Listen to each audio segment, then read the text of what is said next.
Okay, cool. How does this look? You look great. You look great. Thanks. uh, Oh, gummy bear stuck in my throat. I ate them too fast.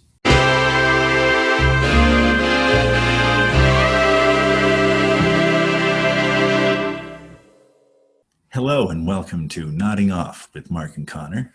I'm Connor. This is Mark. In this episode, we're going to be talking about subjective idealism, the role of imagination in reality, and how terrifying all of that is. We should be prepared for people telling us how wrong we are. oh, totally. I There's mean, going to be a lot of that. not everyone's going to agree with this stuff, and I'm sure that there are even things about this that I don't agree with you on.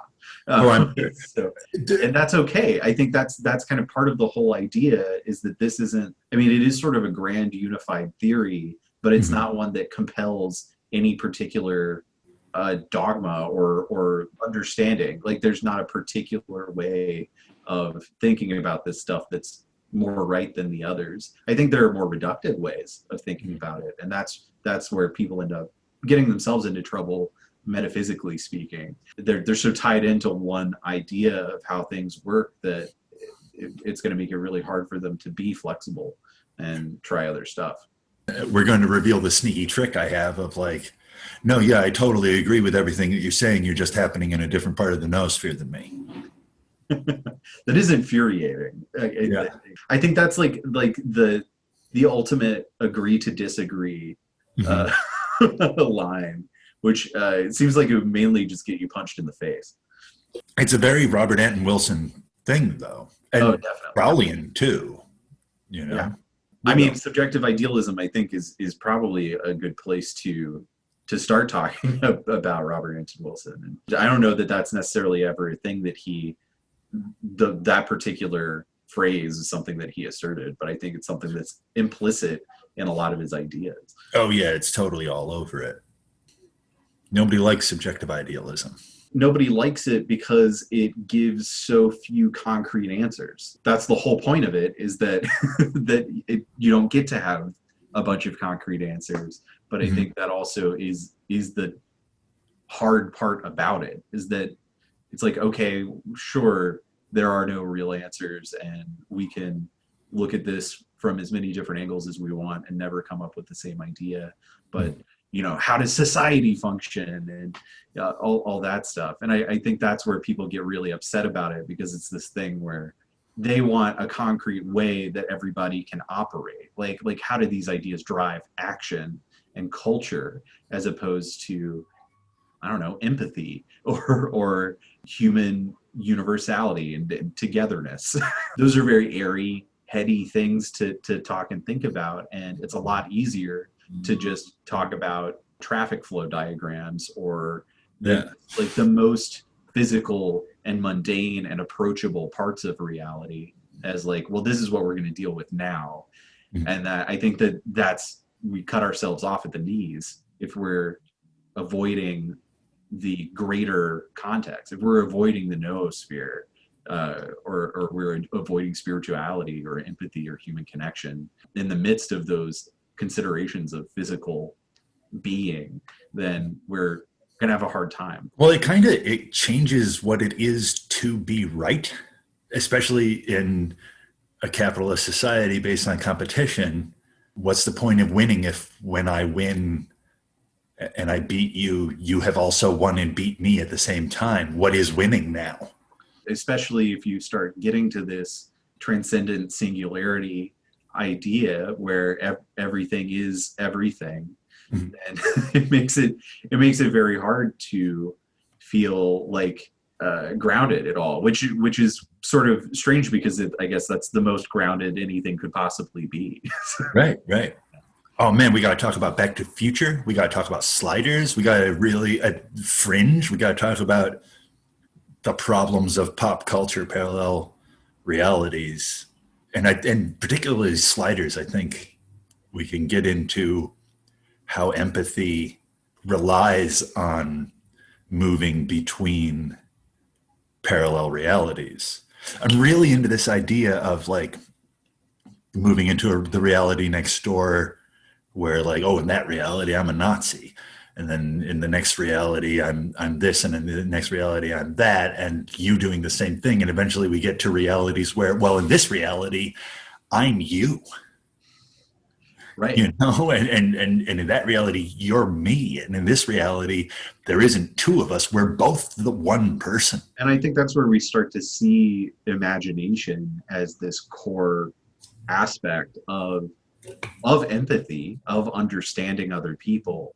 This is what subjective idealism is ultimately, is just imagining that there's an experience that's different from yours and being willing to kind of follow that, as Robert Anton Wilson would put it, follow that thought tunnel a little while and like try to understand the paradigm that they're operating under, because that's how you actually feel something for another person. And I think it's really easy to think that empathy is having the same idea about something or like feeling the same way as someone else. But that doesn't mean that someone else is conforming to what you're feeling. It means that you are then, even if only temporarily, conforming what you are feeling to them. There's also, when we bring in George Barclay, and honest to gosh, with the label on it, subjective idealism, it becomes scary because there is this implication that, well, imagination's more real than the physical world. In fact, you don't live in the physical world and you never have, and you don't know what it is.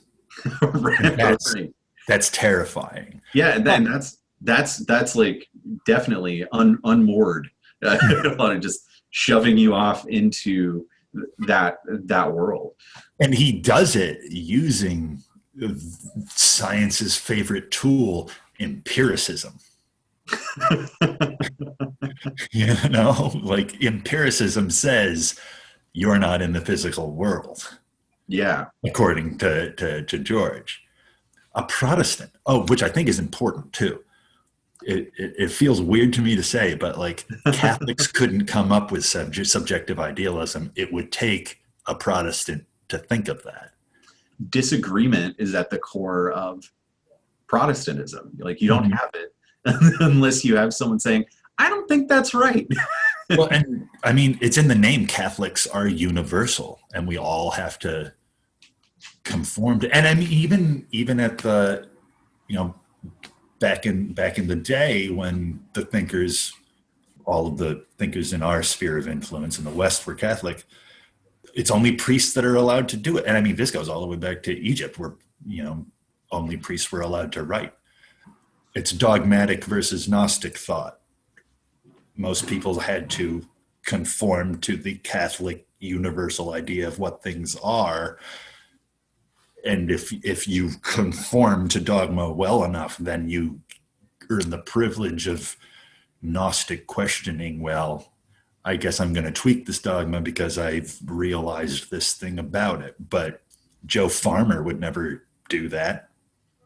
Should we identify more about George Barclay and subjective idealism? Yeah, I guess I maybe we're getting a little bit ahead of ourselves. So let's talk about what is subjective idealism. What does that actual term mean in a greater context? And I think we've talked a lot about what that means to us as individual thinkers, but what does that mean in a broader context? So in my understanding of it, which I'm going to reveal a terrible secret, a lot of this just comes from me reading the Wikipedia and thinking about it. But so George Barclay was saying, he was taking that empiricism that we at the base of things, we can trust our senses. When we experience something through our senses, we know that's true. So he's saying, okay, so how do the senses work? They take something from out there and they create an impulse that goes into our brain, which our brain then interprets into our experience of that physical reality. But to bring in Lord Korzybski for a second and his whole deal, Robert N. Wilson and William Burroughs studied general semantics with Lord Korzybski, and his whole thing is the menu's not the food. If reality is the physical world stimulating your senses, your brain interpreting that into your experience of the physical world, you got to recognize that that thing that's in your head is not the physical thing that's out there. And Berkeley's whole thing is that other people might be experiencing that in a different way. There's the whole parable of three blind men touching an elephant. Right. One thinks it's a piece of rope because he's touching the tail. One thinks it's a snake because he's touching the trunk. And one thinks it's a tree because he's touching the leg. None of them are right. It's an elephant. And I think that's something that we see and think about a lot now, or is this idea that either we are all living in an objective reality that we can only have a subjective experience of, or there is no objective reality, and that our subjective experience is everything. And obviously that you run into solipsism very quickly with that idea, but I don't think that necessarily means that it's not right. Well, and people would complain to George Berkeley about that, like, how do you not get solipsistic with that? And his thing, which is not satisfying to a scientist, is, oh no, there is an objective reality. It's God. And this creates this changes the noosphere into this awesome torus kind of shape. And fits into, what's that Zen cone thing? The circle whose center is everywhere and circumference is nowhere. Like the middle of it, God, the most universal singularity where everything means everything, is the only thing that can experience the true physical reality, which is the skin of the noosphere.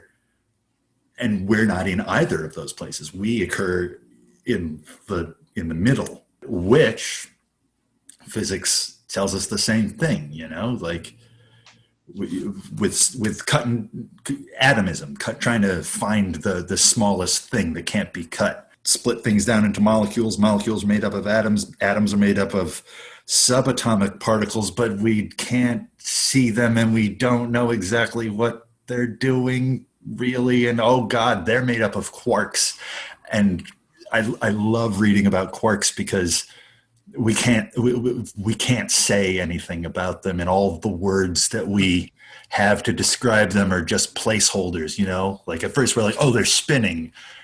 I guess they're not really spinning, but I don't know what they're doing, so we're just going to call it spin. And they're doing it in different ways, but I can't say what the differences are. And the way they came up with the label for the differences is they were driving by Baskin Robbins, so they were like, oh, they're different flavors of quarks. It's all just placeholder stuff because we can't really describe what they're doing. And now we're getting into a crazy thing that only I think, because quarks aren't occurring in space, and they're not occurring in the noosphere either. That's another whole realm of existence, I think, that I don't even know how to start talking about. And nobody does. We probably won't. Yeah. If we look back to the first moment of everything, the first thing that happens is gravity. That is the first event that allows us to know the universe exists, but we don't know anything about gravity at all. We can't find the graviton. We don't know how it works at all. We can think about its effects, and which are measurable, but we can't. And vital. Yeah, exactly. Everything depends on it. Right. Since I don't really think scientifically a whole lot, I come from literary criticism and philosophy and stuff, thinking about the hermeneutic circle, like Gadamer's idea, where we're always already in the midst of an understanding stuff. So there's no starting point to understanding something. There's just where we're at and where we're going. And that's something that happens continuously.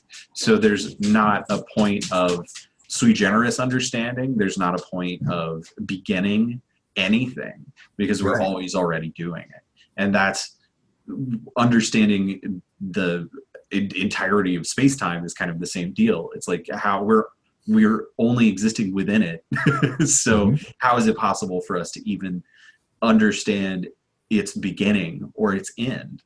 And that kind of also becomes a terrifying assault on the concept of identity, which I feel like Freud touched on this, though I don't know too much about Freud, where like, oh, so if my consciousness is just exploring the world around me, but there is no real beginning or end to that, I'm part of a spectrum of exploring the world around me, then like there is no beginning or end to me. And if you think about it, like, where's your first memory? You can't really say like, bang, I begin here. It fades in. Yeah. You know? And having touched death, or at least been knocked out, there's no clear end to that either. There's a fade out. Right. You know?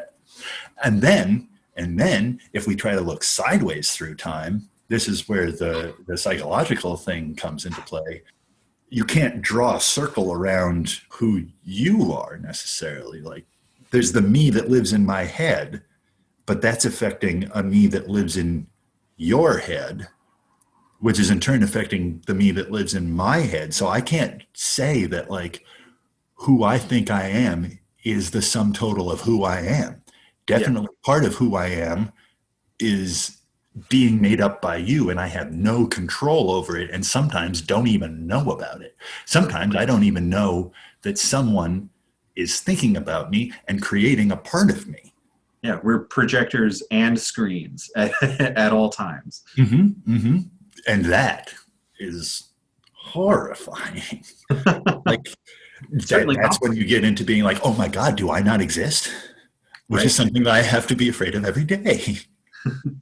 Well, and I think that this is all very closely related to the Noetic Oracular Deck, which is, I think, where we're going next. So stay tuned to talk about the nod and what that is and how that captures this state of being, or non-being, or being among others that that we're all finding ourselves in. Thanks for joining us for another episode of Nodding Off. Be sure to like and subscribe and check out the other content on Mercury Theater Television. If you like this, you might like some of the other stuff we do. So give it a shot, and we'll see you next time. Do it. Do liking. Do it.